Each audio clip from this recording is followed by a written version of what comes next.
Hi, this is Steve Merril, WagerTalk.com, right back here on WagerTalk TV with your July 4th holiday weekend, just a bit outside baseball preview. Going to look at some of the biggest series on the board this weekend in Major League Baseball, also some league-wide trends and angles, some actionable info that you can take to the bank, hopefully, over this holiday weekend. And don't forget to get your flags. Brought a couple extra for you all. I was actually looking for my Canadian flag for Friday, July 1st. Couldn't find it. Found three more American flags in the meantime, so it all worked out. But happy July 4th in advance. Got some big baseball series for Friday, Saturday, Sunday, July 1st through 3rd, and then a lot of news series on Monday the 4th.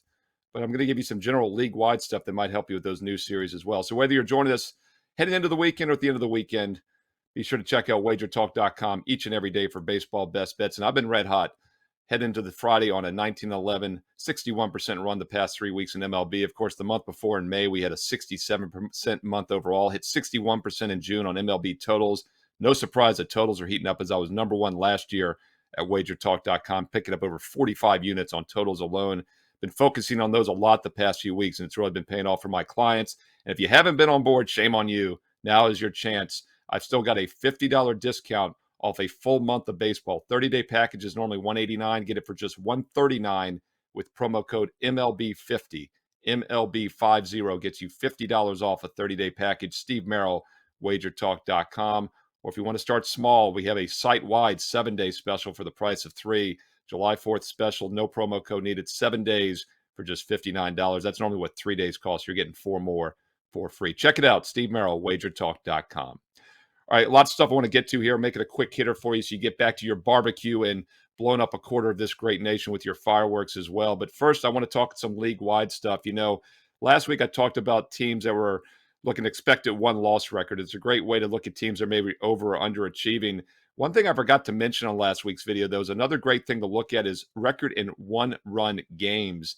And I bring that up because last year, the textbook example of the biggest overachiever, those of you that watched this video remember, was the Seattle Mariners.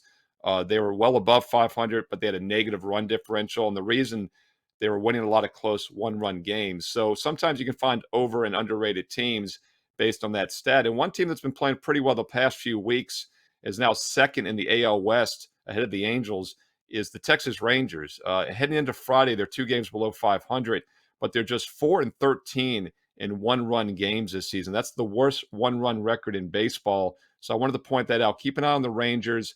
This is a team that might have a little bit of play on value in the near future. They're actually at the New York Mets this weekend. Mets, along with the Yankees, have been great all season. We've talked about them here. Maybe they're a team that's due to cool off. And they lost at Miami, then they got swept in a 2-game series, lost 11-1 in the 2 games on Wednesday and Thursday, or actually Tuesday and Wednesday at Houston, against Houston at home. They had Thursday off, so we'll see if they regroup here on Friday, but their offense has struggled in single-digit runs in 8 of the last 9 games heading into Friday. Meanwhile, the Rangers hitting the ball pretty well, and once again, the worst one-run record in baseball. So maybe there's some play on value with the Texas Rangers in the near future. By the way, they get the at Baltimore Orioles, one of the biggest overachieving teams, starting on Monday, July 4th. That's the Rangers. So keep an eye on Texas here over the next few weeks. Also, the New York Mets, maybe they cool off a bit as we've talked. All right, 2 real big series this weekend. I want to start off with the biggest series of the week, and that's the Padres at the Dodgers. It's a 4-game set that began on Thursday night, and the LA Dodgers did what they've done for several years now. They won, and they won by 2 runs or more. In fact, even as a small $1.25 favorite against the Padres on Thursday, and the return of Manny Machado, by the way, who was out for 10 days with that injury, Dodgers still squeaked out a 3-1 win.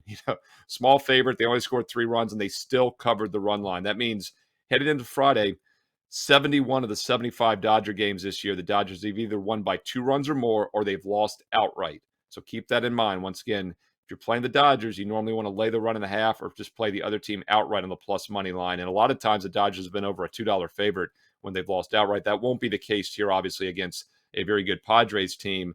This is a 4-game series. It goes all the way through Sunday. San Diego then gets Seattle at home on the 4th of July on Monday. Could be a little bit of a flat spot there, so let's see how this weekend series plays out.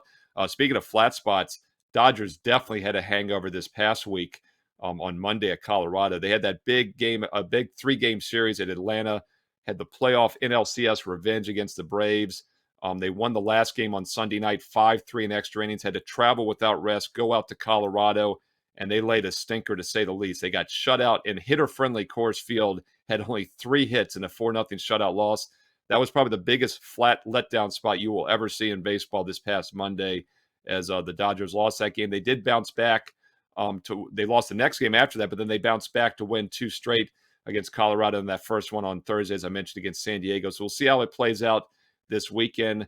By the way, the Dodgers get Colorado again on Monday. They remain at home after this San Diego series. Keep an eye on that biggest series of the weekend in the National League. Biggest series in the American League, I think, is probably the Blue Jays and the Rays. This started off, they had a Friday afternoon game right as I'm doing this video on Friday afternoon. They're playing the second of a 4-game set. Toronto got the first game on Thursday night, 4-1 at home. Blue Jays have always been a very good home team, 24-15 this season heading into Friday.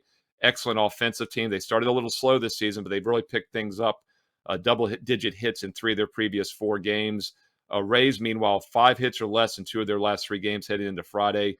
Looks like they're maybe cooling off a bit. So we'll see how this series plays out. But heading into Friday, it looks like the Blue Jays have the momentum edge against Tampa. And by the way, Tampa is only 4th in that division, 15 games behind the Yankees. Blue Jays 12.5 back.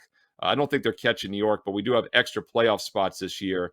Rays are locked in right now to that last wild card spot. Blue Jays and Red Sox are 2 games ahead, 2.5 games ahead of Tampa right now. So this is a critical divisional wild card battle between the Rays and Jays. Looks like the Blue Jays have a little bit of the momentum edge, at least heading into Friday night. All right, a couple other quick hitters. We'll look at some other series, maybe a little less glamorous. Or actually, we'll start with a glamorous series. Talk about those Yankees heading into the weekend. On Friday, they're now 56-21.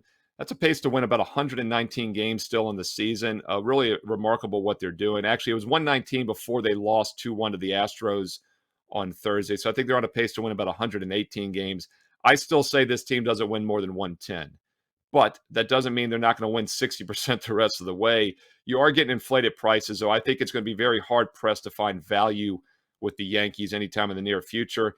And buyer beware with this team. They have now gone 11 straight games with single-digit hits. In fact, they've had 7 hits or less in 10 of their last 11 games, and they've still gone with just 3 losses during their last 10. So at some point, they can't keep relying on big home run monster hits. They're not getting base hits as a most part, and I think this is when they will cool off, and that very well might happen this weekend in Cleveland.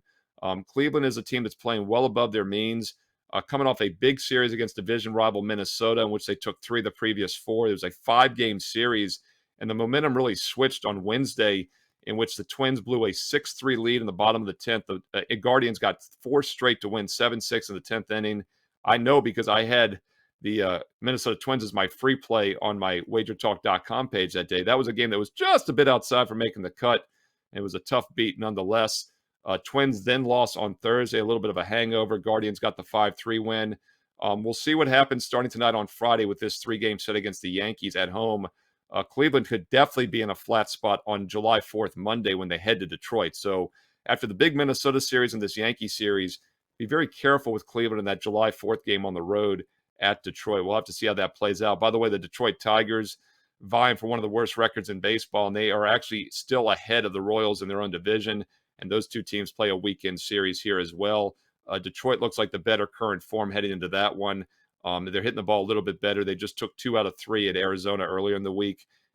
Still, though, the Royals are just really bad. The Royals beat up on Oakland a few weeks ago, took advantage of a slumping Angels team, but Oakland and Texas took care of them this past week. Really hard to make a case for Kansas City, Detroit, or the Oakland A's, as I mentioned, who look like the worst teams, at least in the American League right now.